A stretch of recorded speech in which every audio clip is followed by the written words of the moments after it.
Welcome to This Explainer. Today, we're going to unpack something absolutely fascinating, the origins of modern textual science, and how the very first university sparked a massive knowledge economy. We're heading back to an era of intellectual revival that literally shaped the way we organize information, govern society, and reproduce texts today. So let's dive right into the core mystery here. Imagine trying to distribute a highly complex, thousands of pages long legal code to thousands of students scattered across a continent. And remember, you don't have a printing press. Every single letter has to be copied out by hand.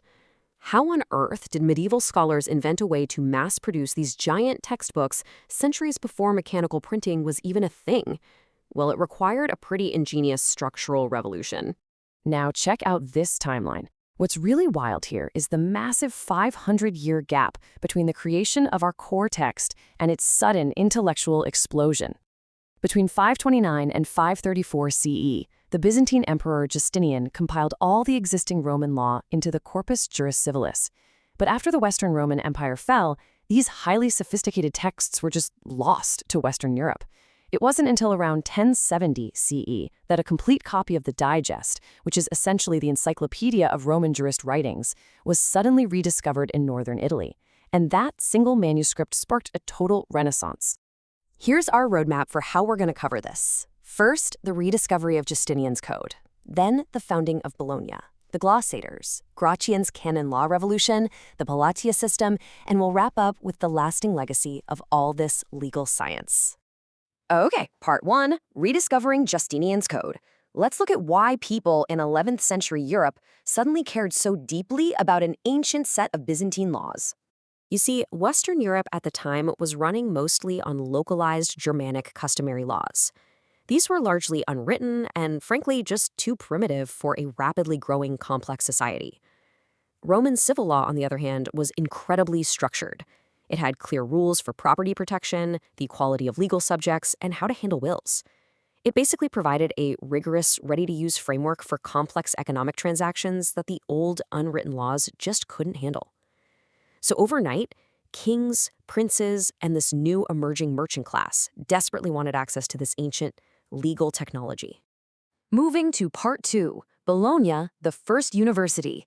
All this booming demand for legal knowledge had a massive side effect. It directly led to the founding of Europe's very first university in Bologna. But get this, Bologna wasn't some modern campus with lush green quads. It actually started as a student guild, a universitas studiorum, formed specifically to protect the students from local exploitation. And the students completely held the power. They set up incredibly strict rules to make sure they got their money's worth. Professors were locked into precise pacing guidelines. They had to cover specific chunks of the text during strict 14-day and 12-day periods. If a professor fell behind on the syllabus, they were literally hit with heavy financial fines. All right, part 3, glossators and textual science. Because they had to organize and teach these massive, sometimes contradictory Roman texts on such a strict schedule, a totally new breed of scholar emerged. Enter the glossars. These scholars didn't just passively read the law. They treated the text as a hard science. They analyzed it, cross-referenced everything, pulled out general legal principles, and worked out any contradictions. And the way they did this was by writing incredibly dense annotations, which they called glosses, directly into the margins of the surviving manuscripts. When you look at this, you can actually see what they were doing. The core text in the middle is just completely surrounded by these analytical margins. Honestly, it functioned a lot like a modern hyperlinked text or Wikipedia page. The glosses guided the reader through the sheer complexity of the law, creating this self-contained, logically consistent universe right there on a single piece of parchment. This whole methodology was a multi-generational project. It started with Irnerius, the pioneer at Bologna, followed by the famous four doctors, and later scholars like Johannes Bassianus and Azo. All of this ultimately culminated around the year 1230 with a guy named Accursius. Accursius pulled off something monumental. He took over a century of these separate margin notes and synthesized them into one definitive, massive work known as the Glossa Ordinaria. This became the absolute gold standard for Roman law across Europe for centuries. Section 4, Gratian's canon law revolution. This hyper-formalized way of treating text was so successful that it completely spilled over from civil law and sparked a huge revolution within the church. Around 1150, a jurist monk named Gratian decided to take this scholastic method and apply it to the messy, often totally contradictory history of church law. In his famous work, the Decretum, he used a really clever dialectical method. First, he'd present a hypothetical case, or causa. Then he'd lay out all the conflicting papal decrees and church texts on that specific issue. Finally, he used reason to logically reconcile them into a synthesized solution. Just like the glossators, Gratian brought a coherent, rational framework to canon law.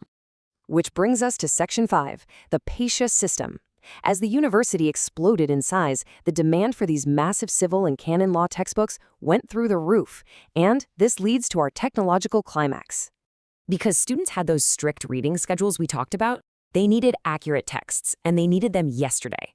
To solve this textbook shortage, the university invented a highly regulated, ingenious system.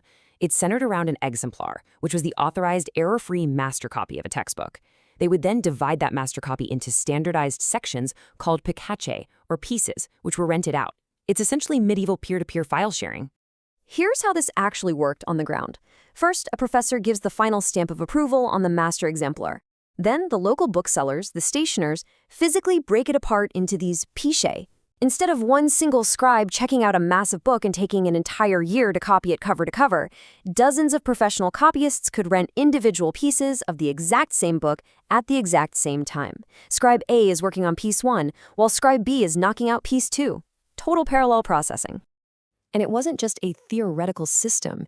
If you look closely at the margins of surviving medieval law books from this era, you can still find the physical Pecia markings, little notes the scribes left behind to show exactly where one rented piece ended and the next one picked up.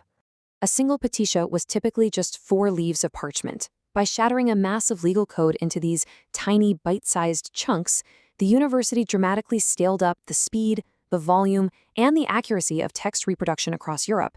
I mean, it was a masterclass in workflow management, hundreds of years before the Industrial Revolution.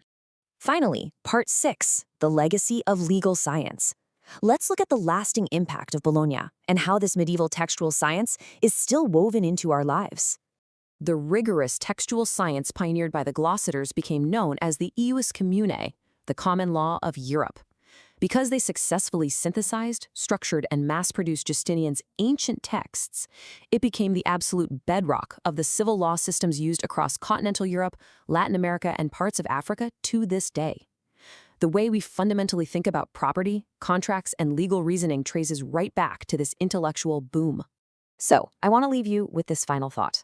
The next time you sign a contract, or you enroll in a university course with a super strict syllabus, or you rely on a systematized legal code, ask yourself, how much of your modern world was entirely shaped by medieval scribes desperately trying to organize and mass-produce the ancient past? Thanks for joining me on this explainer, and remember to keep questioning the structures around you.